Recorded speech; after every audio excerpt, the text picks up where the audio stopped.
Hi there, and welcome to MLB Tonight, a conversation presented by Cone Resnick. I'm your host, Lauren Shehadi. The previous three editions of our show focused on race in baseball.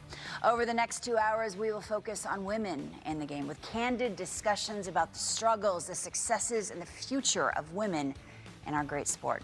Our guests include the first female general manager of a major league team, the first female president of the BBWAA, the first female hitting instructors on a major league staff, and the first woman to serve as a play-by-play announcer on a national TV broadcast. This will be a powerful, enlightening 2 hours of television you do not want to miss, and we're so glad you can join us.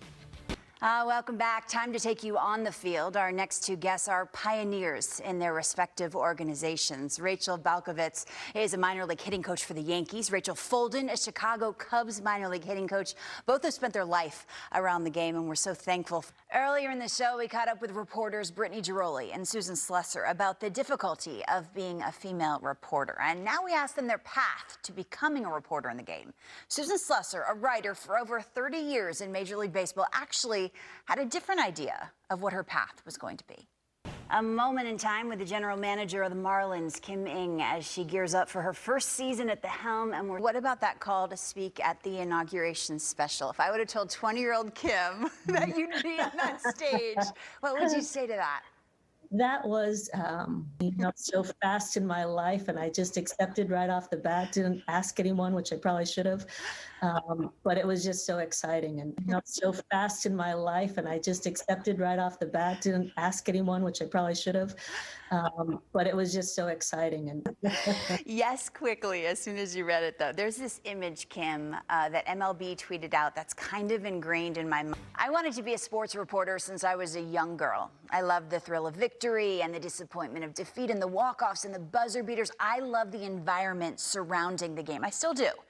And through this profession, I've met some incredible women who've said this environment can be tough, and we've seen it.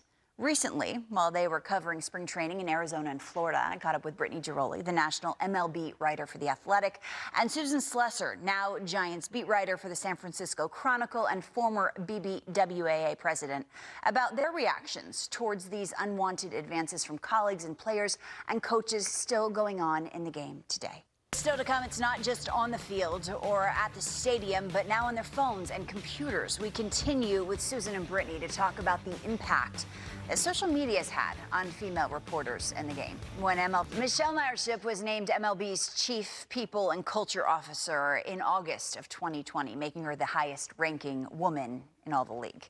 Here's Michelle on her unique perspective and why she feels diversity should be viewed as a superpower.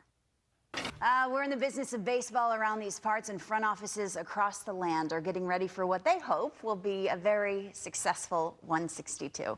Gene Afterman, the assistant general manager and senior vice president of the New York Yankees, and Raquel Ferreira, executive VP and assistant GM of the Red Sox, they know very well the Cone Resnick. I remember sitting on my dad's lap watching Cal Ripken Jr. break Lou Gehrig's consecutive games played streak, thinking, I love this darn game.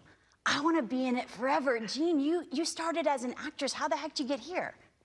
Well, probably pretty close to the truth. Opened up all the doors. I was listening to you thinking, I still don't know the difference between a plaintiff and a defendant. Raquel, your story is the dream, right? Start in admin and end up the assistant general manager with the sky, the limit. Was that always the end goal for you?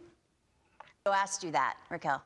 Listening to both of you before we got on camera, and I heard Gene call Raquel her brother, and Raquel said she wanted to be Gene Afterman 2.0. I need explanations on both. Gene, you first.